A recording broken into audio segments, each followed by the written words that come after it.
initially we wanted to do something about gaming, but we couldn't find anything about really gaming related research paper, and we went. It's not about really gaming. They got things about the algorithm and etc. etc. So we went to Frank, or at least he went to us and he said, the research question you guys got, it's bullshit. You have to change it. So we changed it. Okay, let's continue. Yeah. Well, every year there are a lot of people that die because of unnecessary. There are a lot of unnecessary deaths that could be prevented if we used our resources better. There are a lot of images or anything that need a diagnosis where we don't have enough professionals to look at these images or make a proper diagnosis. And this is a big problem because a lot of people don't get the help they actually need. So we thought of a solution that is implementing deep learning in the medical world. And if we do this, then it's more accessible around the world and we don't need as many people as the algorithms can do it for us. But this gives us the question whether it is trustworthy and accurate, because that's a big problem. If it's not accurate, then we make worse diagnoses that are correct. For this we have 4 subjects. First off, we will explain what deep learning is. Then we will briefly go over the pros and cons. Then we will give some applications, and last there will be a conclusion.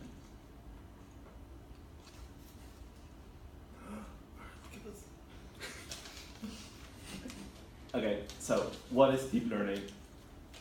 To start with, it's a subfield of machine learning, which utilizes algorithm to teach itself to be better, to perform better when it's initially started.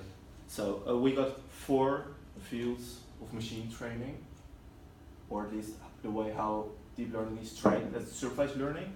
We got unsupervised learning, we got semi-supervised learning, and the 4th one, it can be called a 4th one, but not really. It's reinforcement learning.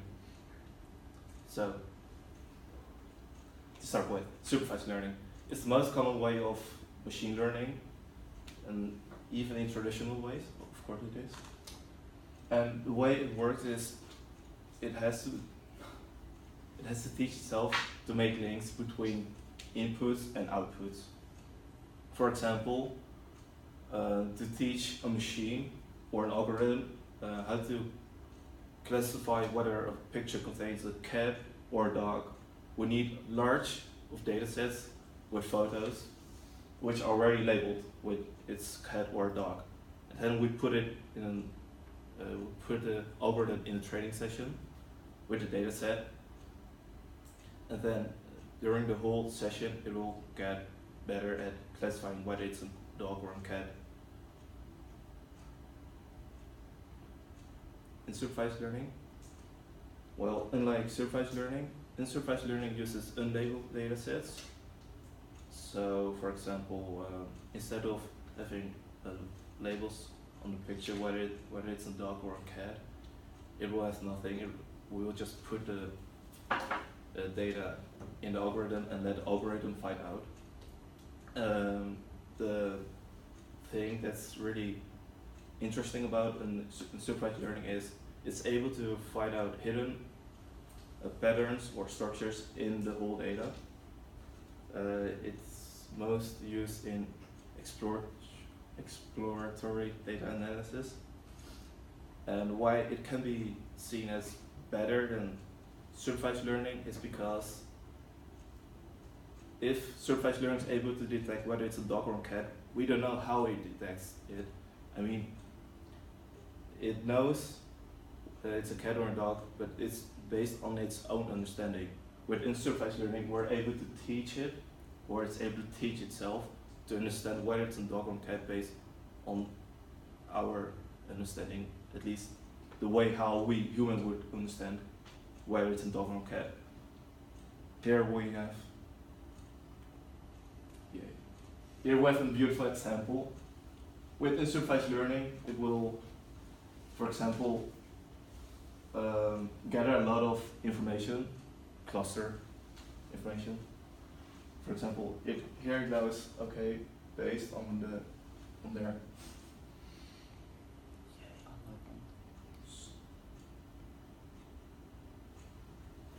Here it's able to detect, okay, those three are dogs. This is a mouse. That's a rabbit.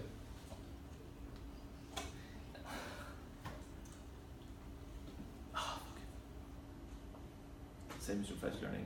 Well, semi-supervised learning is a midway between supervised learning and unsupervised learning. The way it works, it uses a little bit of labeled data, and the rest of the data set is completely unlabeled. Thus, it can be seen as the most superior way of machine learning, because getting labeled data, it's really hard. I mean, to have data labeled, we need humans to label it, and those humans need to be experienced at it, and they also need to be spend a lot of time. For example, just labeling some little things, it takes way more time than just putting unlabeled data in the algorithm. Thus, it's better than traditional classifiers. And then we have reinforcement learning. The way it works, the algorithm has a reward punishment system. It has no guidance, so we just start an algorithm, and it has to find its own way through its environment. For example, a good example is AlphaGo. AlphaGo had to learn the game just by playing the game. The programmers didn't program what the end result should be. They only programmed really just which movement would give him more points and which movement would give him less points. And thus, the algorithm will learn by itself how to play, because it will at the end it will know, okay, if I would do this and those steps and those actions, it will give me more penalty points, and if I do the right actions, it will give me rewards. Alright, so a few pros and cons of deep learning with medical data, basically. So you have more accurate diagnosis. So think of like an MRI detecting cancer cells. A good program is better at detecting certain diseases or symptoms than doctors are, which means you'll have better treatment, earlier treatment, and just better patient care overall. You also have early diagnosis. So an algorithm is able to detect certain diseases before a human is able to see them at all, like via certain pixels on a MRI or X-ray picture. There's also risk prediction. So think of like an algorithm being able to predict if a certain patient has a chance of developing kidney failure over time. And this allows also for early treatment and prevents a lot of casualties, basically. A few downsides are like profession decline. So you have jobs taking over by machines, but also an example, if you're a radiologist, and if you're a student of radiology, would you want to keep it that way? Because you know that there are algorithms that are going to be performing better than you are. So there are going to be like less students applying for the same thing, and you still need people in profession for supervised learning and just to be there, basically, as supervision. There's also less creativity in algorithms, so sometimes you need a doctor for a diagnosis to be like very creative, have an out-of-the-box solution to figure out what's wrong, and a program is at least not yet able to do it. And to a certain knowledge, you also don't know if it'll ever get to the point where it can be so creative. There are also potential legal issues. So if there's a diagnosis by an AI, by a deep learning program, and if it's wrong and if something goes horribly wrong with the patients, who's to blame? You can't sue a program, so do you blame the maker of the program or the hospital, or what do you do? So that's also something that needs to be figured out over time. A few applications. We have the EHR, that's the electronic health records, basically a database. We also have the X-ray imaging, which is Mike going to do, and MRI imaging, which is also going to be Mike's topic. The electronic health record, so what is it? So you have to imagine like a giant online hub where data is stored about the patient. So think of like what diseases you have, symptoms, treatments, prescriptions, like doctor's notes, everything. If you imagine it like this isn't like exactly how a doctor sees it, but it's a good representation. The image is quite small for you guys, but basically there's like procedures, vital signs, medications, and just like the timeline. So you have certain points per time, and yeah, it's like the doctor's notes basically. We also have why is the EHR implemented? So the original idea is to prevent like little hospital mistakes, so like bad handwriting, bad communication, stuff like that. And with EHR, a doctor can see on the notes which other doctor wrote those notes, wrote prescriptions, and it's a lot smoother overall. However, the benefits of the EHR have yet to be proven by a good study. There were some small analyses that did say they are beneficial, but it's not yet proven.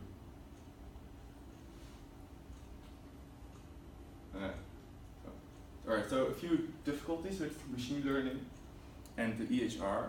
Like the EHR has a very high dimensionality. That means there's a very large amount of data that needs to be processed. So like there's over 14,000 different medical codes for diseases, and they're also connected, so they're not all independent from each other, which makes it very difficult for a program to figure out the right correlations. Also the sparsity, which means not every node of each patient is present. So imagine if you broke your arm once, you go to the hospital, there's not going to be a lot of data about you in the EHR. Another one is label quality, similar to high dimensionality. But the programs are not yet able to give the correct and accurate labels that they need to be. Right, patient risk prediction using deep learning and EHR data. So there was a 2015 study, which was probably the first approach about deep learning with this kind of data set. And what they did was they converted the data to basically they extracted the important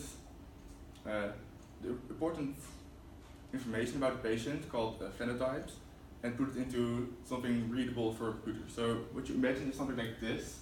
There's like medical codes over here, and then the timeline in days over here, and whenever there's something noted like a medical code at a certain time, you have the green square. And they can convert this into a matrix, and you all have in your alt graph, so you have like a 1 at the green dots and a 0 at the other ones. The test results were positive. The program performed a lot better than most doctors did. The 2018 study had a more approach towards how do you integrate prior medical knowledge into a system like this. And they make their own algorithm called Prime, and so far it's the best program with the EHR yet. Right, Mike? Well, I'm going to talk about X-ray imaging, and I'm going to start with a question which I want you to answer by raising your hand. Who here has ever gotten an X-ray image of himself or somewhere on the body? Okay, not many people, but I'm still going to talk about it anyway. There's a big problem in the field of X-ray imaging, because there are a lot of images created every day from X-ray scans, and there are not nearly enough professionals to look at these images and make a proper diagnosis about it. This comes back to the story I did about the intro in the introduction, where there are not enough professionals to help everybody around the world. To solve this, we thought of a way to use an algorithm implementing deep learning. In my example, I use one for an algorithm that looks at the chest with the X-ray images for the chest. There are not a lot of professionals that have the skills to look at X-ray images, and there are algorithms that have been proven to be able to do the same or even better as current professionals. For instance, JaxNet is one of these algorithms that implements deep learning, and this algorithm looks through the scan and finds out the important features in the picture, and based on that he can make a decision whether you have one of 14 possible diseases in your chest.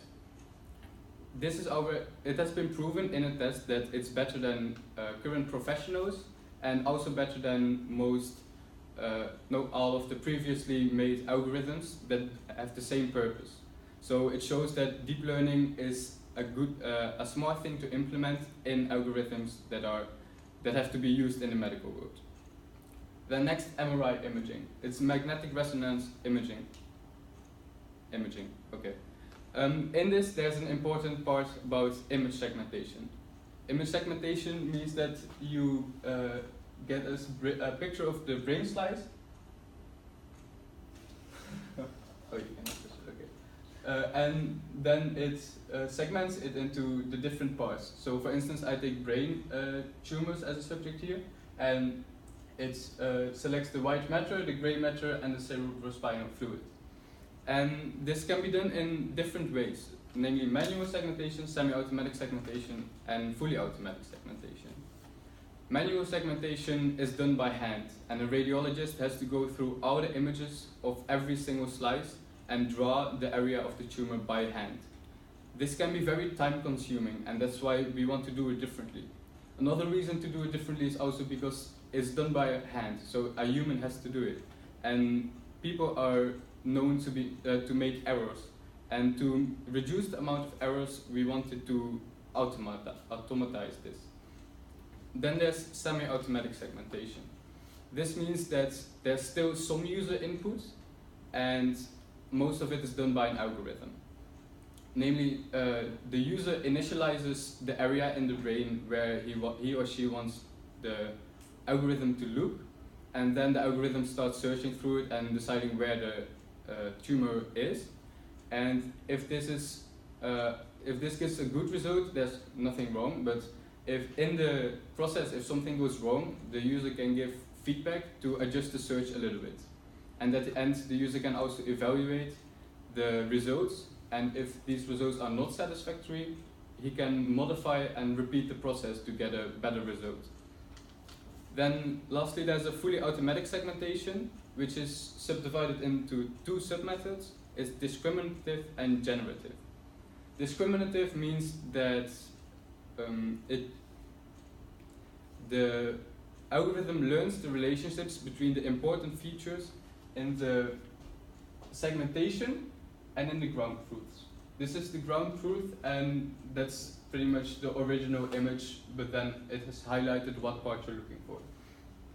And in this image you can see that from the original image, the segmentation varies a little bit. And you're over time. Your time's up. But you can get 3 minutes over. Yeah, you already did. Ah, okay. So you're on 18 now. I'm sorry. So my question is, what is your conclusion?